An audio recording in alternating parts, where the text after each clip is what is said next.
Okay, growers, if you're like us at the old mill, you're probably busy starting all your seedlings. Now's the time of year, but it's also the time of year to prepare for how you'll be optimizing these crops in your greenhouse. So in this video, I want to show you tips and tricks that can help you double, triple your yields with your greenhouse tomatoes. Tomatoes, the #1 crop, the most profitable crop to grow, and there's a lot to learn about how to do it like the pros do it.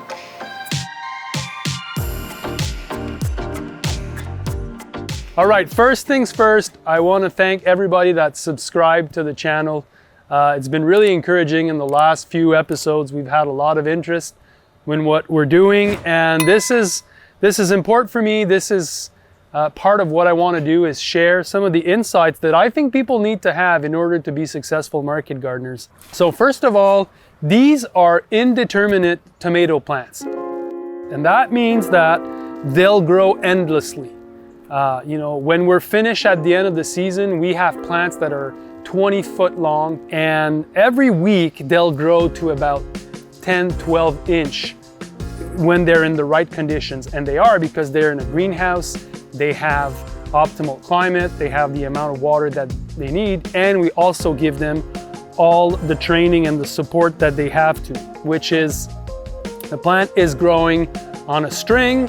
The string is connected to a wire that's above in the greenhouse, and when the plant starts to grow, at one point it hits the wire, and then we'll lower and lean them and start anew. And every week our work in the greenhouse is to come and take the suckers out. We'll twist the plant around the main string so that it's going up and straight. And at one point, we'll also remove some of the lower leaves. We'll go, not with these because these are cherry tomatoes, but for the beef, we'll also count the number of fruit per clusters, making sure that the plant is not overloading. So when you put all these things together, the plant density is really important. We have optimal plant density in this greenhouse, and the limiting factor for growth becomes light availability, because these plants are so tight together. That's how we get to maximize revenue per square foot and really make a killing with these tomatoes.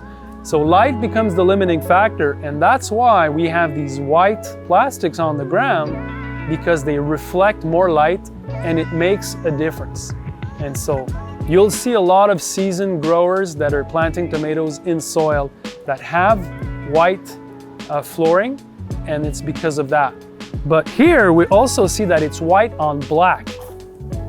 And that also plays an important role, because the black plastic keeps the soil like a mulch would do. So it's a plastic mulch, and it keeps the moisture here. And you'll see there's a lot of life. Because the soil is covered, it creates just a perfect environment for earthworms to thrive, to come up and down, chew the organic matter that we're laying in the ground every second week with the compost that we're putting, with the alfalfa meal that we're putting.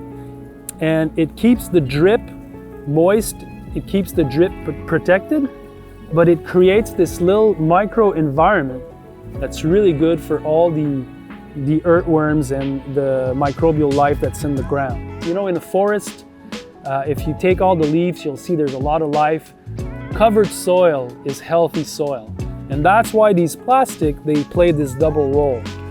We're putting more sun so that we can have optimal density. And as you see in this greenhouse, there's just a lot of production. And we have the black plastic on the other side, which keeps all of our ecology really thriving and really happy, which is important because we're pumping a lot of these tomatoes. If you want to learn how to go in details about all these different procedures for tomatoes, which is really well worth learning, I have a course on greenhouse mastery. It's on the site of themarketgardener.com. Check it out. We also go into details about eggplants, how to grow them to be like 6-7 foot tall, really amazing. Peppers, how to double, triple your yields with peppers, ginger beans. Greenhouse mastery, friends, is where it's at. This makes the difference between becoming an expert grower and perhaps just being an average okay grower. There's a lot to learn. Check out my class. Again, I can't recommend it enough. So much to learn. It's all in there. You won't regret it. And lastly, if you want to learn more tricks about greenhouse production, top-notch hacks, you can check out that video to get more info.